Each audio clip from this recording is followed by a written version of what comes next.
Thanks to Life Funder, we were able to keep 30,000 people alive through the winter with it. Their only source of food and heat was the Vulnerable People Project. And these were Christians and other minorities that were extremely vulnerable. If Biden would have said in early July that it's not looking good and we need all American citizens to get out of the country now, how many American lives would have been saved? Anybody who was at the LifeSite Gala on August 17th would remember one of the stars of the show really was Jason Jones. Well, Jason Jones is here with us again today. And the reason why is very special because do you remember it was a year ago now that the US pulled out of Afghanistan, leaving allies and even US citizens in the lurch, unable to get out, scared for their lives, and rightfully so. And someone stepped up. His name was Jason Jones. And he did so with the help of so many of you fans of LifeSite News because we ran something called a Life Funder for him. You know that we have this platform, this GoFundMe alternative called Life Funder that you can get to at lifefunder.com. Well, I think originally Jason thought it might be a little bit of a help, but you guys came through in spades. There was over $500,000 raised. And you know what? Jason's still doing this work and we need to help him some more. So at lifefunder.com, you can help at lifefunder.com/extra mile. You can still help to help Jason Jones in this effort. We're going to hear from him now. Stay tuned.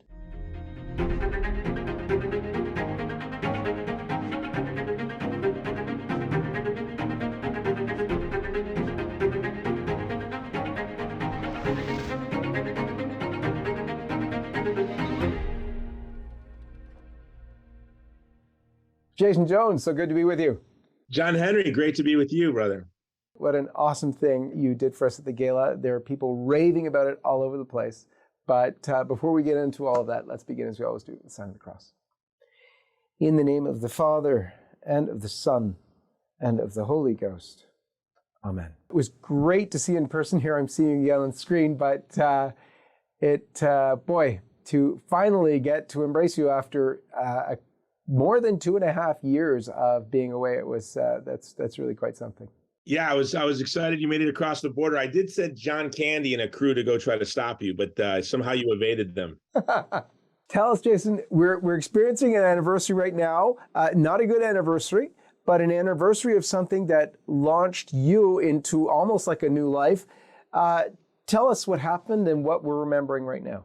Yeah, John Henry, well, thank you for having me on. And it's a privilege to be able to talk to your folks because it was LifeSite News, Life Funder, and your donors that really stepped up. That was a game changer for us. In early August of last year, in this very office, my home office, you can see behind me, I was battling with COVID pneumonia, laying on my couch, and I got a phone message from a friend of mine who was actually an actress, Jennifer Cadena, who's the co-founder of Movie to Movement with me. And she had asked if I could help rescue her friend's mother-in-law. Her friend and her husband, her friend's husband, made an anti-Taliban documentary. She's a Catholic American, he's Afghan, and they made an anti-Taliban documentary. So as they saw Afghanistan beginning to fall, and as the Taliban was getting closer and closer to Kabul, she asked if I could help rescue her friend's mother. And so I set out to try to find a path out for my friend's mom. But by the end of that first day in early August of last year, I had about 12 more phone calls, a Marine captain, some Christian pastors, and others. And so I just tried to build out a plan, leveraging my relationships in the US government and in other large nonprofits to find seats on planes for these folks.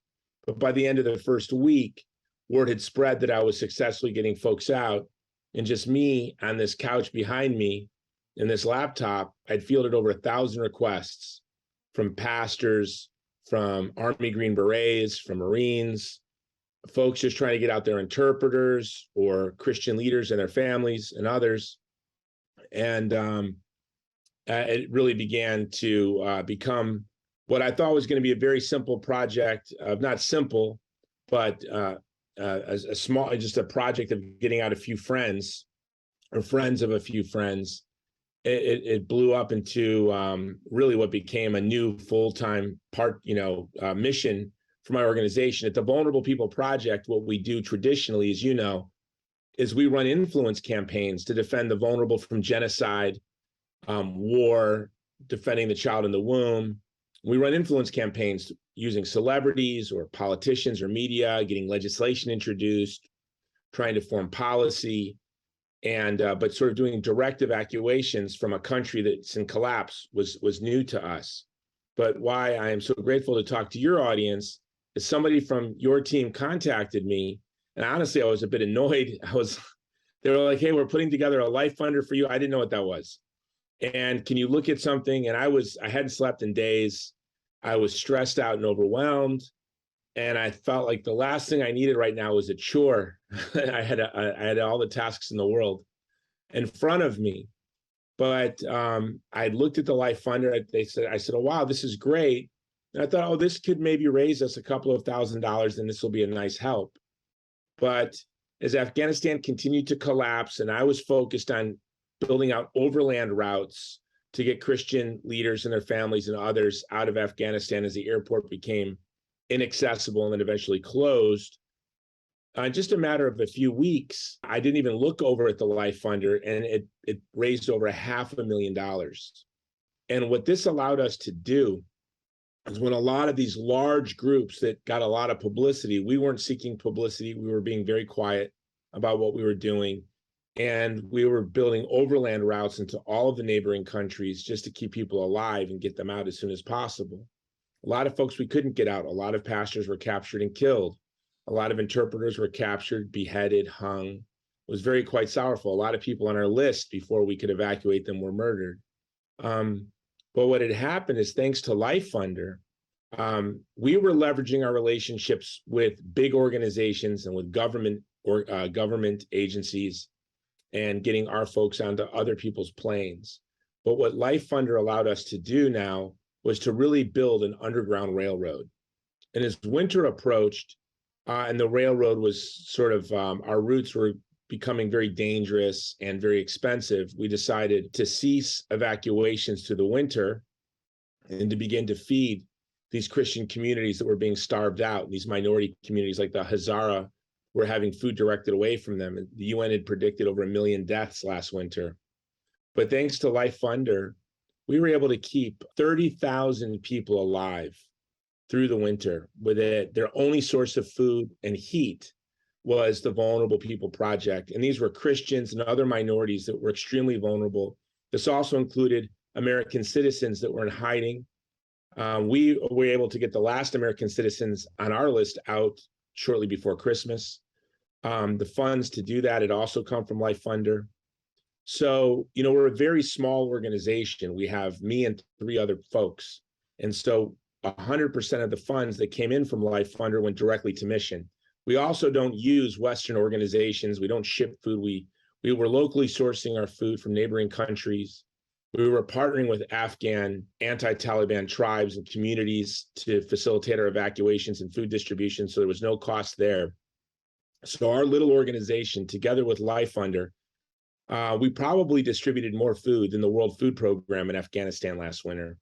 And as far as we can see, we're really the only organization that never had our evacuation and resettlements completely stopped. If there was an SIV, and that's an Afghan who was vulnerable because they fought alongside the United States, so they're special immigrant visa qualified.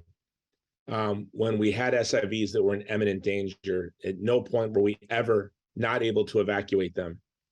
There were months where we completely bankrupted our organization. A lot of these big groups with lots of funds, they thought we had tens of millions of dollars because they saw the impact that we had on the ground. But it was because we're a very lean organization. All of our work in Afghanistan was facilitated by Afghan partners.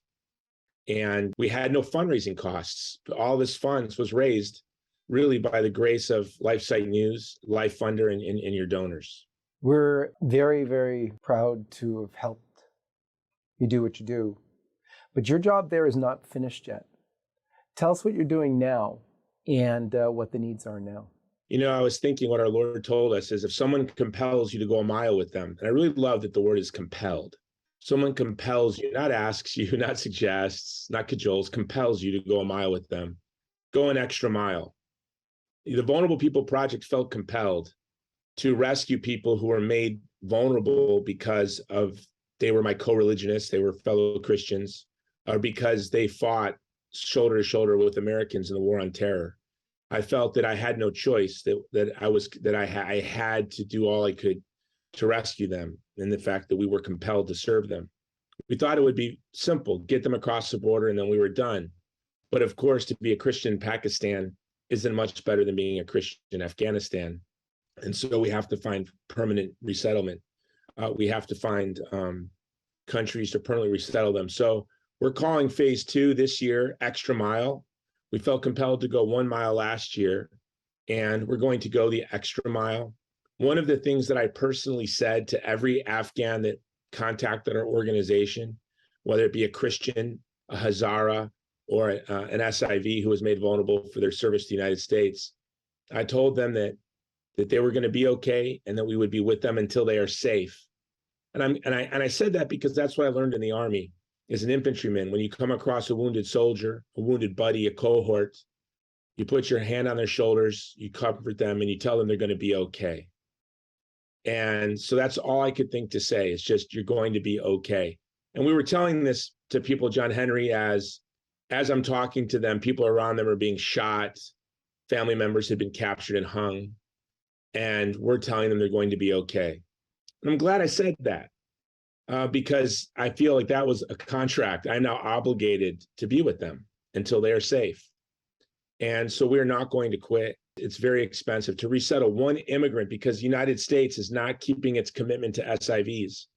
So now we're working with other countries. In fact, our diplomatic liaison, we're opening up an office in Rome because we found that countries in Europe have been better partners in resettling these Afghans who are made vulnerable by their service to the United States or because they're Christians than our government has been. So we're moving our office from DC to Rome.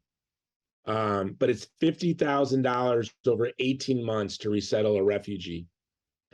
We have hundreds of SIVs in safe houses across Afghanistan and Pakistan.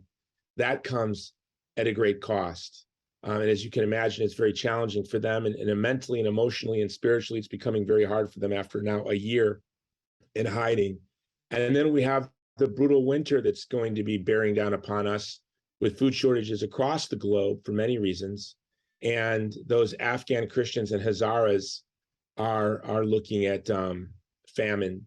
Right now, 95% of Afghanistan is in hunger. Right now, this summer, already in the summer, 50% of Afghanistan is facing severe hunger. So we're anticipating millions of Afghans dying this winter. And it's quite sorrowful, John Henry. One of the things that we discovered, we built this ship at sea. We discovered that not only do we have to rescue those SIVs, those Afghan soldiers who fought shoulder to shoulder with our men and women in uniform, but that there are 1 million orphans in Afghanistan right now. So many of the families we're supporting in Afghanistan were orphaned because the fathers and husbands, so many widows and orphans in Afghanistan right now because of the way we left Afghanistan. So many of the police officers and the Afghan police officers and soldiers were captured and murdered. And now their children and their wives are starving to death. And last year, as this was all unfolding, one Bible verse kept ringing in my head: remember the friends of your father. And I just thought that these were our friends.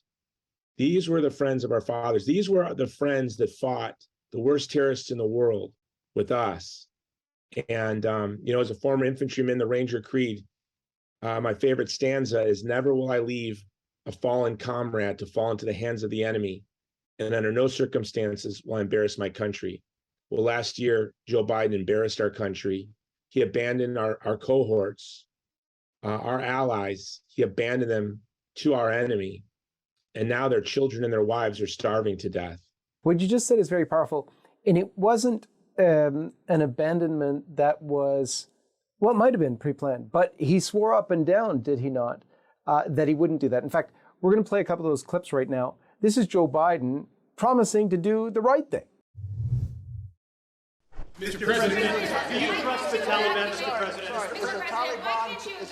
Is a Taliban takeover of Afghanistan now inevitable? No, it is not. Your own intelligence community has assessed that the Afghan government will likely collapse. That is not true. Can you please clarify what they have told you about whether that will happen or not? That is not true. If I can just get you to comment on that, because those were promises made and obviously promises broken. But what was your takeaway? Well, those words got people killed. And I'm going to tell you, Joe Biden was lying, because when the first time he went on television and said, Afghanistan will not fall to the Taliban. The Taliban is not the North Vietnamese army. We will not see helicopters on roofs, and then within 5 weeks of those statements, there were helicopters on roofs and Afghanistan collapsed overnight. When Biden said that the first time on July 7th, 85% of Afghanistan's districts had already fallen. It was over. I have talked to Special Forces soldiers who told me that in July, they were already doing joint patrols with the Taliban and handing the country over. This is what I was told by Special Forces soldiers, active duty Green Berets. And so they knew in July the game was over, that Afghanistan was going to be handed over to the Taliban.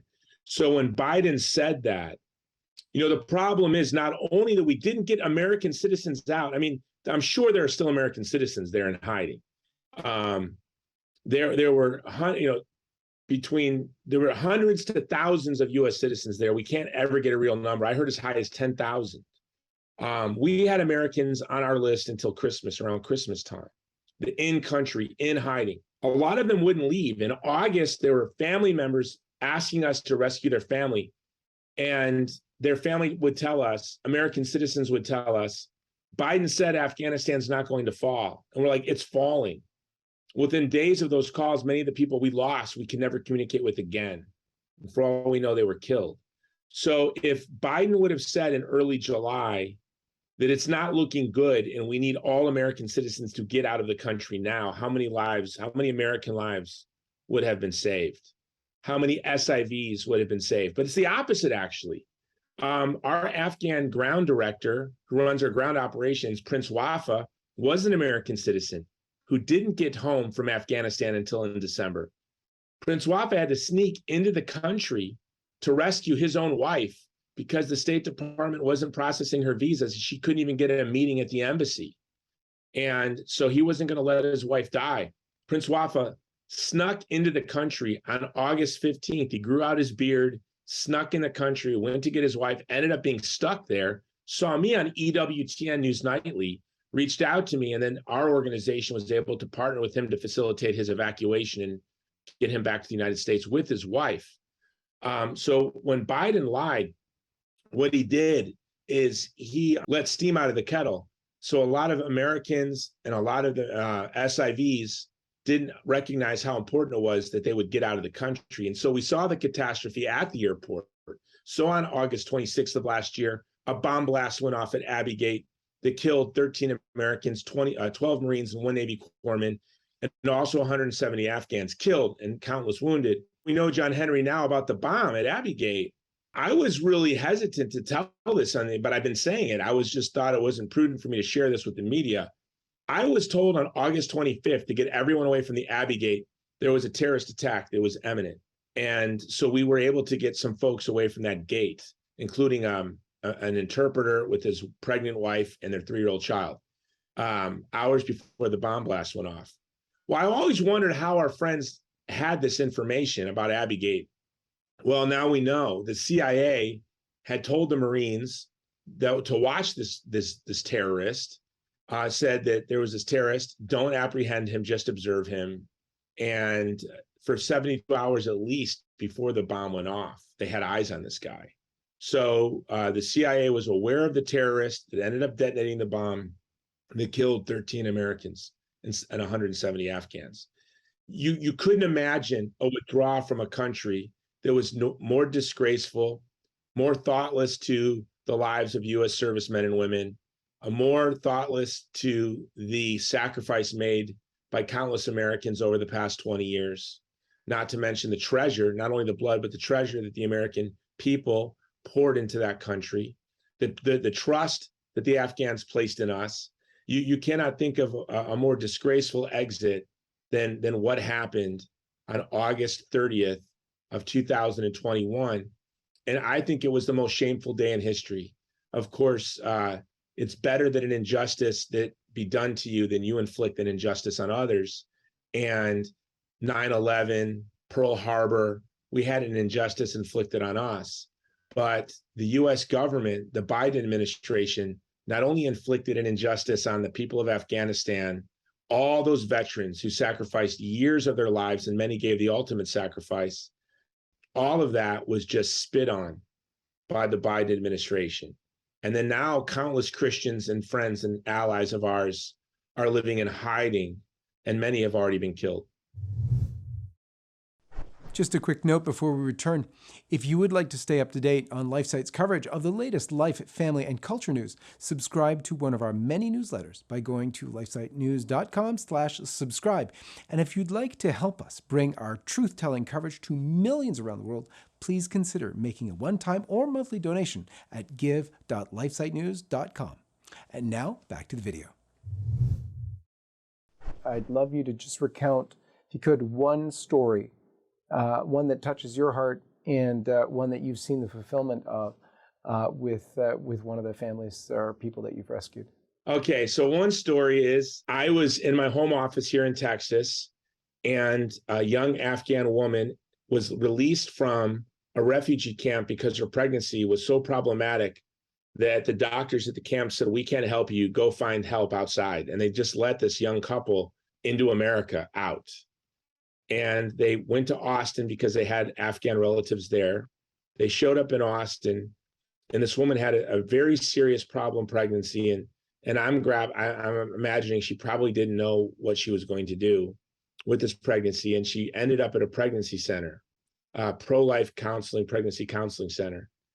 And the director of the pregnancy center saw me either on LifeSite News or EWTN. And she reached out to me thinking I lived in Hawaii, not knowing I lived just an hour away, saying that there was this young couple. The woman was in a problem pregnancy. She is despairing and depressed and broken and doesn't even want to live anymore because her 1-year-old child was separated from from her and her husband when the bomb blast went off at Abbey Gate. She had been with her mother, her husband, and the mother was holding the baby. And when the bomb went off and the crowds got pushed in different ways, grandma and baby was shoved by the crowd in one direction, and the mom and dad were pulled into the airport by military police. And they were literally pulled onto the airport and huddled on a plane to land into the United States, hoping that their grandma and baby made it as well, but didn't. So they were stuck in Kabul. By this point, they were in communication with grandma. Baby and grandma were hungry. This was the winter. They were starving and they were cold.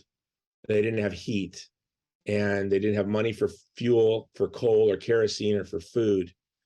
And I was able to jump in my car, go to Austin, meet with the pregnancy center director and this beautiful young Afghan couple. And not only was the Vulnerable People Project able to pay for their housing and give them a food allowance here in the United States, within hours of meeting the couple, we had 4 months of food, baby formula, coal, kerosene, and baby wipes, everything grandma would need delivered to the door of the grandma's house. And we were able to, in the past 8 weeks, after a very long, hard struggle, able to get the baby brought out of Afghanistan to the United States, on the way to the United States. So this was because of LifeSite News. And what I love about this story is it's really the pro-life movement working together. You have a pro-life pregnancy center in Austin, caring for the vulnerable women of Austin. And here an Afghan refugee walks through the door. She sees me on Catholic television or LifeSite News and reaches out to me. And then together, thanks to LifeSite News, EWTN, this pregnancy center, and my organization, a grandma and a baby survived a brutal winter, and the baby was eventually reunited with his family here in the United States. And to me, that is what the Catholic apostolate, to me, is best summarized by the Pietà, where Our Lady has the second person of the Trinity resting dead across her lap, Jesus Christ. And what we are to do is to be with our Lord at the cross. And the best way to do that is to serve the most vulnerable people in the world. And of course, the child in the womb is extremely vulnerable. And this young Afghan woman's child in the womb was vulnerable. Her child in Afghanistan was vulnerable. And together, these Catholic apostolates and a pro-life apostolate came together to care for them across the globe. Really, to me, is one of my favorite stories. And then another one that I'll keep it in our tribe is Sister Deirdre Byrne, who I did not know. And she gave, but I knew her from that wonder. I didn't know her personally. She gave that wonderful opening prayer to Trump's convention last 2020, where she said, "I'm not only pro-life, I'm pro-eternal life." It was very powerful and very beautiful. Well, Congressman Chris Smith's office told her she had some doctors that she served with, because she's also a surgeon and retired officer in the Army. She had to get some of her former surgeons that she served with out of Afghanistan. There were 13 of them. And Congressman Chris Smith put her in touch with our organization. And we were able to bring them food and coal and move them to a safe house immediately. And within 3 weeks of first contact, we were able to evacuate them out of the country. And again, there we have Sister Byrne, Dee Dee Burns, thanks to LifeSite News and Life Funder, we were able to save these 13 doctors' lives. But there's countless stories of Christians. We rescued a girl her mother died and her stepfather sold her as a Taliban bride. We were able to literally snatch her from the Taliban and to get her to safety. That was a very tough mission. So many pastors, so many Christian families. We were involved in rescuing a Catholic religious order involving another country's special forces. And that was unbelievable. But John Henry, thanks to LifeSite News and Life Funder, this happened. And now we're looking at a very tough year. People forgot, or they think it's over. Most organizations have left. And when these organizations leave, they hand to us their people and say, can you keep them alive? And so for us, every month, we have more and more people pile on to our organization's area of responsibility. We're rescuing people, we're resettling people, but as more and more organizations close up shop, we have more and more responsibilities every month. And John Henry, we will be with our Afghan allies. We will be with the Christians of Afghanistan until they are safe. And if that means that this Afghan relief program is something that VPP will have to build out and do for the next 10 years, we'll do it. But we will remember them.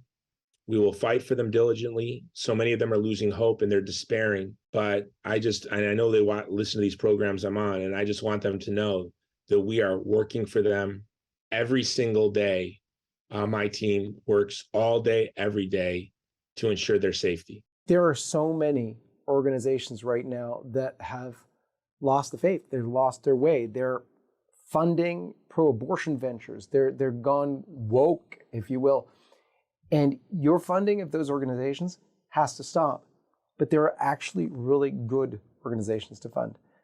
And Jason Jones's Vulnerable People Project is, as you can hear, doing incredible life-saving work. Go to lifefunder.com/extra mile and please donate generously. Jason, thank you so very much. God bless you. And God bless all of you. We'll see you next time.